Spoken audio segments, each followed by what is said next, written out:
ओम शांति। अव्यक्त बाप दादा मुरली 10 दिसंबर 1978। विस्तार को ना देख, सार अर्थात बिंदु को देखो। मधुबन निवासी त्यागी तपस्वी बच्चों प्रति बाप दादा बोले। मधुबन निवासी अर्थात मधुरता के सागर में सदा लहराने वाले बाप दादा की विशेष कर्म भूमि, चरित्र भूमि, मधुर मिलन भूमि या महान पुण्य भूमि, ऐसी भूमि के सदा निवासी कितनी महान आत्माएं हैं। निराकार बाप को भी इस साकार भूमि से विशेष स्नेह है।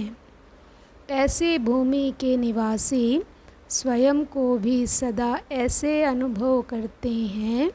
मधुबन अर्थात मधुर भूमि, वृत्ति की भी मधुरता, वाणी की भी मधुरता और हर कर्म में भी सदा मधुरता।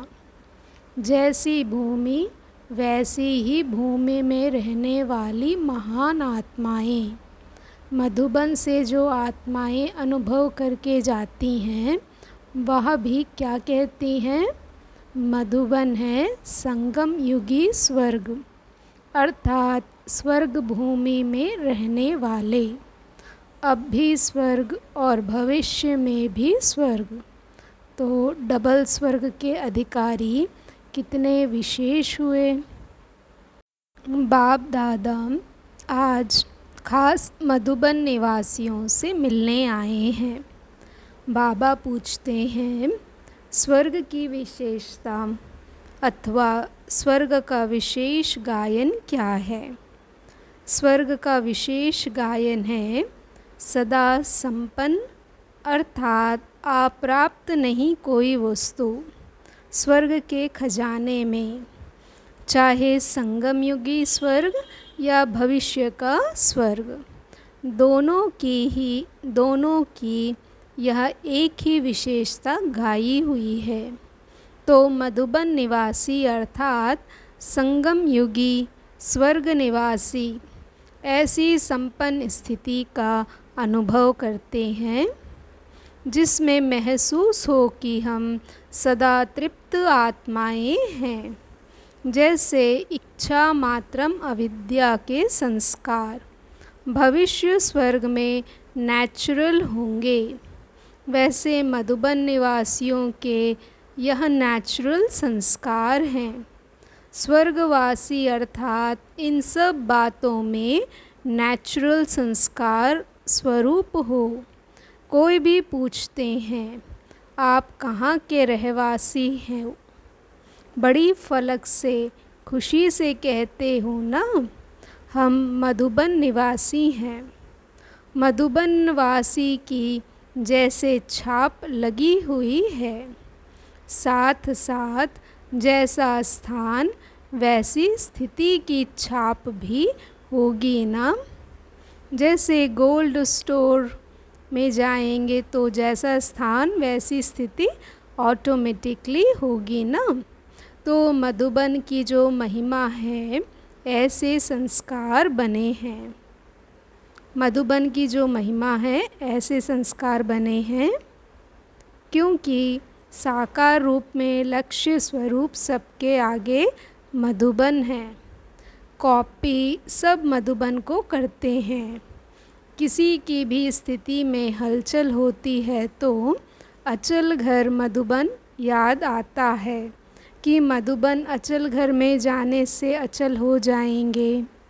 ऐसी भावना से, शुभ कामना से इस पुण्य भूमि पर सभी आते हैं।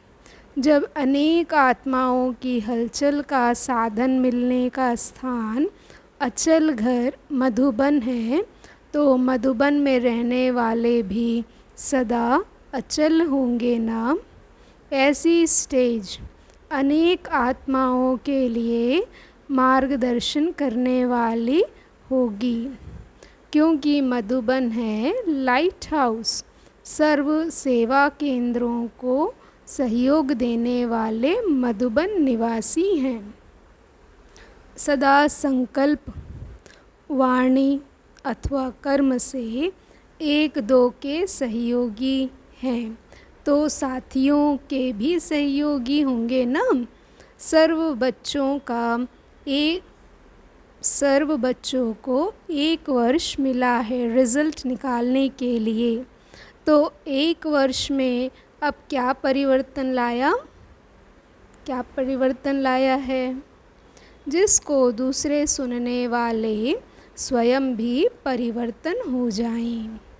जैसे कई बार देखा होगा, कोई आत्माएं जब अपना सच्ची दिल से, उमंग से, बाप के स्नेह से अनुभव सुनाती हैं तो अनुभव सुनते सुनते भी अनेक आत्माएं परिवर्तित हो जाती हैं। एक का परिवर्तन अनेक आत्माओं के परिवर्तन का साधन बन जाता है।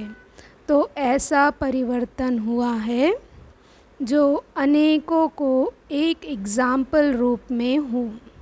1 वर्ष में ऐसे कोई वंडरफुल अनुभव हुआ है?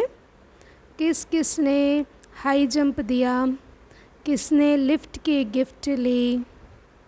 जैसे आजकल टीवी में चारों ओर एक स्थान का चित्र स्पष्ट दिखाई देता है, तो मधुबन भी टीवी स्टेशन है।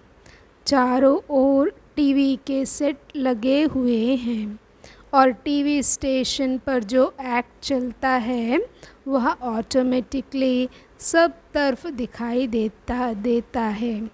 तो मधुबन वालों का हर संकल्प भी चारों ओर दिखाई देता अर्थात फैलता है, क्योंकि टीवी सेट चारों ओर लगे हुए हैं। जैसे आजकल साइंस के साधनों द्वारा हम संकल्पों की गति या मनसा स्थिति को चेक कर सकते हैं, वैसे मधुबन निवासियों के संकल्प की गति या मानसिक स्थिति चारों ओर फैलती है। इसलिए हर संकल्प पर भी अटेंशन हो, इसमें अलबेलापन ना हो।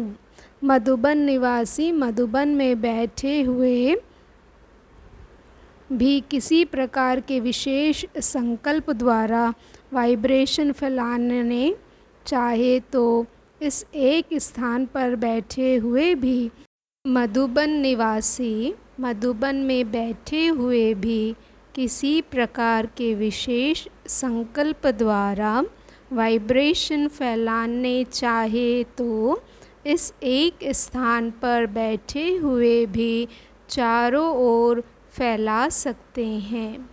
जैसे स्थूल चीज़ की खुशबू चारों ओर ऑटोमेटिकली फैल जाती है, वैसे यह वाइब्रेशन संकल्प के द्वारा चारों ओर स्वतः फैल जाएं। मधुबन निवासियों की यह विशेष सेवा है। जैसे मधुबन में विशेष भट्टी करते हो तो वाइब्रेशन चारों ओर पहुँचते हैं ना। चाहे पत्रों द्वारा समाचार ना भी जाए, लेकिन सूक्ष्म वाइब्रेशन मधुबन के बहुत सहज चारों ओर फैल सकते हैं। तो ऐसी सेवा भी करते हैं या सिर्फ यज्ञ को संभालने की सेवा ही करते हैं। कारोबार है कर्म द्वारा कर्मणा सेवा, लेकिन उसके साथ साथ मनसा सेवा की भी जिम्मेवारी है। बाप दादा तो वर्ष की रिज़ल्ट देखने आए हैं ना।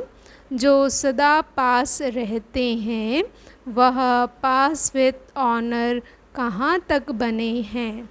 जो महान आत्माओं के साथ रहते हैं साकार में भी समीप हैं और स्थान भी महान है। ऐसी आत्माओं की प्रारब्ध क्या बनती है? शास्त्रम में भी मधुबन की महिमा विशेष गाई हुई है। तो मधुबन निवासी हर बात में विशेष आत्माएं हर समय कोई विशेषता दिखाने वाली हैं।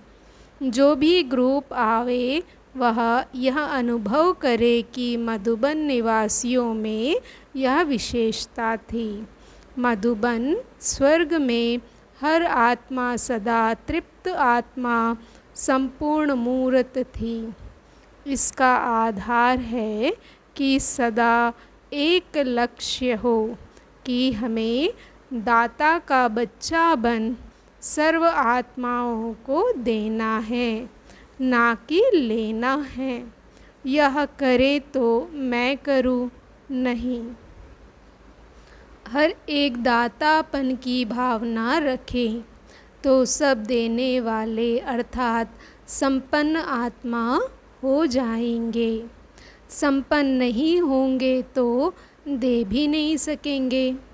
तो जो संपन्न आत्मा होगी वह सदा तृप्त आत्मा ज़रूर होगी। मैं देने वाले दाता का बच्चा हूँ। देना ही लेना है। जितना देना उतना लेना ही है। प्रैक्टिकल में लेने वाला नहीं लेकिन देने वाला बनना है। दातापन की भावना सदा निर्विघ्न इच्छा मात्रम अविद्या की स्थिति का अनुभव कराती है। सदा एक लक्ष्य की तरफ ही नज़र रहे। वह लक्ष्य है बिंदु। एक लक्ष्य अर्थात बिंदी की तरफ सदा देखने वाले। अन्य कोई भी बातों को देखते हुए भी नहीं देखें। नज़र एक बिंदु की तरफ ही हो। जैसे यादगार रूप में भी दिखाया है कि मछली के तरफ नज़र नहीं थी लेकिन आँख की भी बिंदु में थी। तो मछली है विस्तार और सार है बिंदु। तो विस्तार को नहीं देखा लेकिन सार अर्थात एक बिंदु को देखा। इसी प्रकार अगर कोई भी बातों के विस्तार को देखते तो विघ्नों में आते और सार अर्थात एक बिंदु रूप स्थिति बन जाती और फुल स्टॉप अर्थात बिंदु लग जाती। कर्म में भी फुल स्टॉप अर्थात बिंदु। स्मृति में भी बिंदु अर्थात बीज रूप स्टेज हो जाती। यह विशेष अभ्यास करना है। विस्तार को देखते भी ना देखें, सुनते हुए भी ना सुने। यह प्रैक्टिकल अभी से चाहिए। तब अंत के समय चारों ओर की हलचल की आवाज़ जो बड़ी दुखदाई होगी, दृश्य भी अति भयानक होंगे। अभी की बातें उसकी भेंट में तो कुछ नहीं है। अगर अभी से ही देखते हुए ना देखना, सुनते हुए ना सुनना यह अभ्यास नहीं होगा तो अंत में इस विकराल दृश्य को देखते एक घड़ी के पेपर में सदा के लिए फेल मार्क्स मिल जावेंगी। इसलिए यह भी विशेष अभ्यास चाहिए। ऐसी स्टेज हो जिसमें साकार शरीर भी आकारी रूप में अनुभव हो। जैसे आकार रूप में देखा, साकार शरीर भी आकारी फरिश्ता रूप अनुभव किया ना। चलते फिरते कार्य करते आकारी फरिश्ता अनुभव करते थे। शरीर तो वही था ना, लेकिन स्थूल शरीर का भान निकल जाने कारण स्थूल शरीर होते भी आकारी रूप अनुभव करते थे। तो ऐसा अभ्यास आप सबका हो। कर्म इंद्रियों द्वारा कर्म होता रहे लेकिन मनसा शक्ति द्वारा वायुमंडल शक्तिशाली स्नेह संपन्न सर्व के सहयोग के वाइब्रेशन का फैला हुआ हो। जिस भी स्थान पर जाएं तो यह फरिश्ता रूप दिखाई दे। कर्म कर रहे हैं, लेकिन एक ही समय पर कर्म और मनसा दोनों सेवा का बैलेंस हो। जैसे शुरू में यह अभ्यास कराया था, कर्म फल बहुत साधारण हो, लेकिन स्थिति ऐसी महान हो जो साधारण काम होते हुए भी साक्षात्कार मूर्त दिखाई दे। कोई भी स्थूल कार्य धोबी घाट या सफाई आदि का कर रहे हैं, भंडारे का कार्य कर रहे हैं, लेकिन स्थिति ऐसी महान हो, ऐसा भी समय प्रैक्टिकल में आवेगा जो देखने वाले यही वर्णन करेंगे कि इतनी महान आत्माएं फरिश्ता रूप और कार्य क्या कर रही हैं। कार्य साधारण और स्थिति अति श्रेष्ठ। जैसे सतयुगी शहजादियों की आत्माएं जब आती थी तो वह भविष्य के रूप प्रैक्टिकल में देखते हुए आश्चर्य खाती थी ना, कि इतने बड़े महाराजे और कार्य क्या कर रहे हैं। विश्व महाराजा और भोजन बना रहे हैं।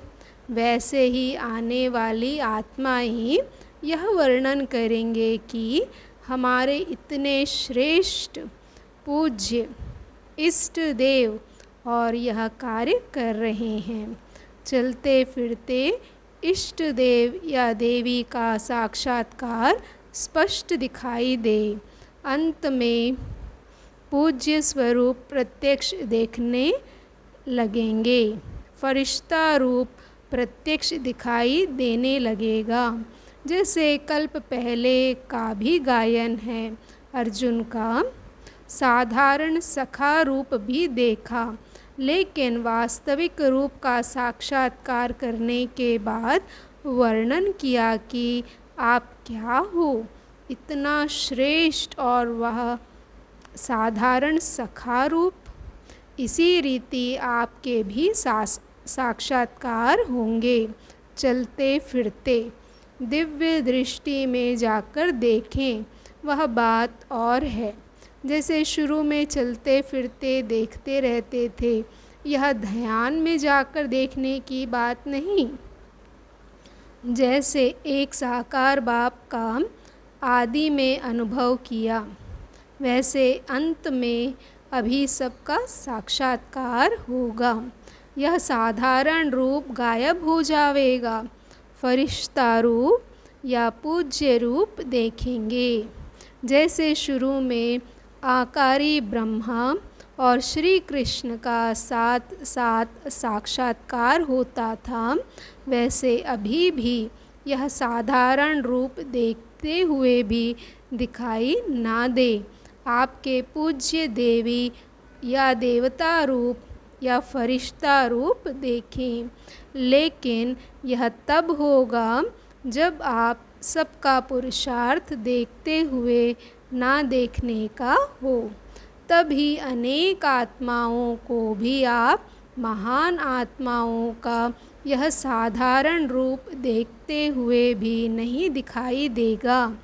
आँख खुले खुले एक सेकंड में साक्षात्कार होगा। ऐसी स्टेज बनाने के लिए विशेष अभ्यास बताया कि देखते हुए भी ना देखो, सुनते हुए भी ना सुनो, एक ही बात सुनो और एक बिंदु को ही देखो। विस्तार को ना देख, एक सार को देखो। विस्तार को ना सुनते हुए सदा सार को ही सुनो। ऐसे जादू की नगरी यह मधुबन बन जावेगा। तो सुना मधुबन का महत्व, अर्थात मधुबन निवासियों का महत्व।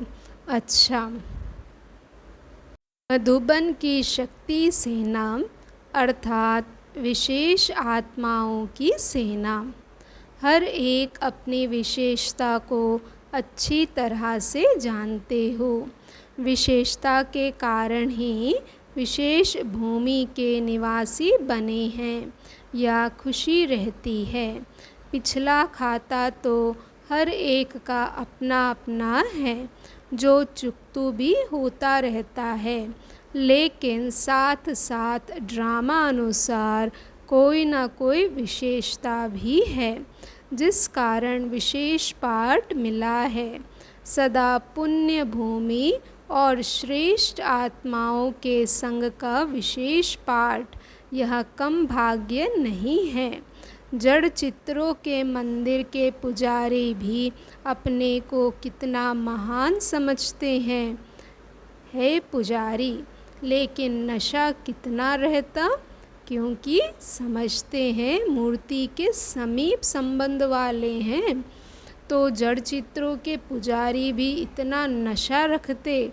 यहाँ तो पुजारी की बात नहीं, यहाँ तो संपर्क में रहने वाले, संग में रहने वाले संगी साथियों का कितना नशा और खुशी होनी चाहिए। ईश्वरीय परिवार में आई हुई आत्मा में कोई विशेषता ना हो, यह हो नहीं सकता। तो अपने विशेषता को जान उसको कर्म में लगाओ।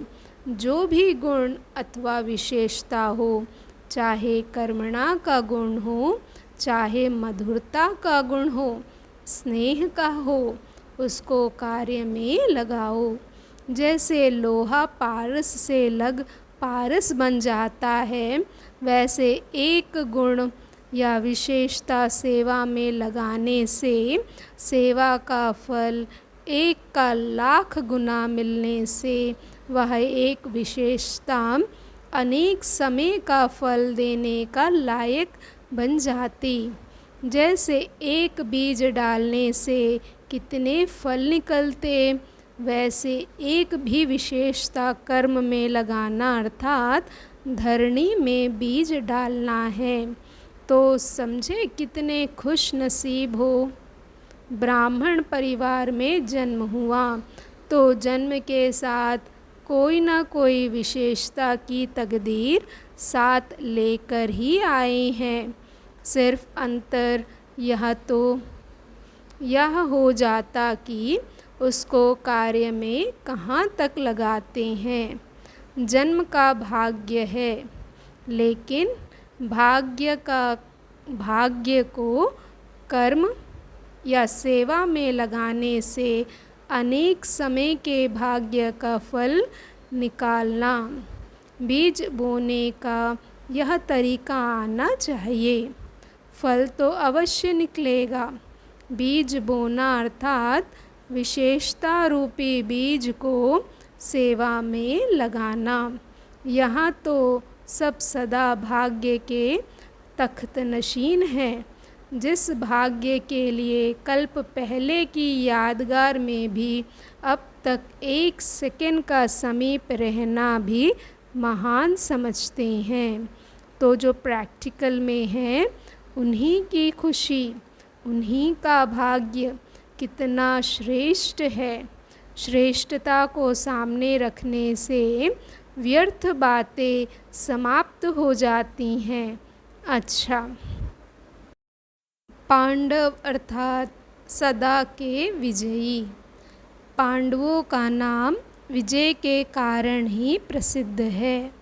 पांडव सेना वह भी विशेष सागर के कंठे पर श्रेष्ठ संग में रहने वाली। तो ऐसी पांडव सेना सदा विजयी हो। विजय का खेल सदा चलता है या हार जीत का। अब के समय और सहयोग के प्रमाण ड्रामा अनुसार जो भाग्य प्राप्त है, उसी प्रमाण सदा विजयी का खेल चलना चाहिए। ड्रामा अनुसार जो विशेषता प्राप्त है, उसे सदा कार्य में लगाओ, तो औरों की भी विशेषता दिखाई देगी। विशेषता ना देख बातों को देखते हो, इसलिए हार होती है। हर एक की विशेषता को स्मृति में रखो, 1-2 में फेथफुल रहो, तो उनकी बातों का भाव बदल जाएगा। अगर आपस में दो मित्र होते हैं और उनके बीच तीसरा उनकी कुछ ग्लानि करके आता तो वह उसके भाव को बदल देते हैं। जैसे आपको कोई ब्रह्मा बाप के लिए कहे कि यह क्या, यह तो गाली देते हैं, लेकिन तुम उन्हें निश्चय से समझावेंगे कि यह गाली नहीं है, यह तो स्पष्टीकरण है। जहाँ निश्चय होता है वहाँ शब्द का भाव बदल साधारण बात हो जाती है। हर एक की विशेषता को देखो तो अनेक होते भी एक दिखाई देंगे। एक मत संगठन हो जाएगा। कोई किसकी ग्लानि की बात सुनावे तो उसे टेका देने के बजाय सुनाने वाले का रूप परिवर्तन कर दो। अर्थ में भावना परिवर्तन कर दो। यह अभ्यास चाहिए, नहीं तो एक की बात दूसरे से सुनी, दूसरे की तीसरी से सुनी और फिर वह व्यर्थ बातें वातावरण में फैलती रहती, जिस कारण पावरफुल वातावरण नहीं बन पाता, साक्षात्कार मूर्त भी नहीं बन सकते। इसलिए सदैव सबके प्रति शुभ भावना, कल्याण की भावना हो। एक दो की ग्लानि की बातें सुनना टाइम वेस्ट करना है, कमाई से वंचित होना है। अगर परिवर्तन कर सकते हो तो सुनो, नहीं तो सुनते हुए भी ना सुनो। हर एक की विशेषता का वर्णन करो। कोई कहे भी कि हमने ऐसा देखा तो भी आपके मुख से कोई ऐसी बात ना निकले। आप उनकी विशेषता सुनाकर उस बात को चेंज कर दो। सबके मुख से हर एक के प्रति वाह वाह निकले, तभी बाप की वाह वाह होगी। कोई की बात अगर नीचे ऊपर देखते हो, सुनते हो तो दिल में नहीं रखो, ऊपर दिया और ख़त्म। अपने आप को सदा खाली और हल्का रखो। अगर दिल के अंदर किसी भी प्रकार की बात होगी तो जहाँ बातें हैं वहाँ बाप नहीं। किसके अवगुण को एक दो के सामने वर्णन नहीं करना चाहिए, क्योंकि वर्णन करना अर्थात बीमारी के जम्स को फैलाना है। कोई ऐसे जम्स होते हैं जो उसी समय कोई पावरफुल दवाई डाल ख़त्म किया जाता है। कोई पूछे फलाना कैसे है तो दिल से निकले बहुत अच्छा है। अनेक भावों से अनेक आत्माएं आती हैं, लेकिन आपकी तरफ से शुभ भावना की बातें ही ले जाएं। भावना शुभ हो, एक भावना, एक कामना, एक की ही लगन में निर्विघ्न, व्यर्थ बातों का स्टॉक खत्म और खुशी की बातों का स्टॉक जमा हो। खुशी में झूलने वाली आत्माएं सबको नज़र आए। हर बोल में रूहानियत हो। रूहानियत के शब्द बहुत मीठे होते हैं। समय प्रमाण स्टेज भी बहुत ऊंची होनी चाहिए। चढ़ती कला का अर्थ ही है जो पहले था उसको पार कर चलें, ऐसी स्थिति होनी चाहिए। साक्षात्कार मूर्त दिखाई दे, फिर देखो कितनी भीड़ होती है। तुम्हारी स्थिति सदैव एकाग्र रहे, तब नाम बाला होगा। वृत्ति की, दृष्टि की, स्वभाव की चेकिंग करने वाले सब आएंगे, लेकिन उन्हें रियल ज्ञान का परिचय हो जाए। अच्छा, ओम शांति। शुक्रिया बाबा, शुक्रिया।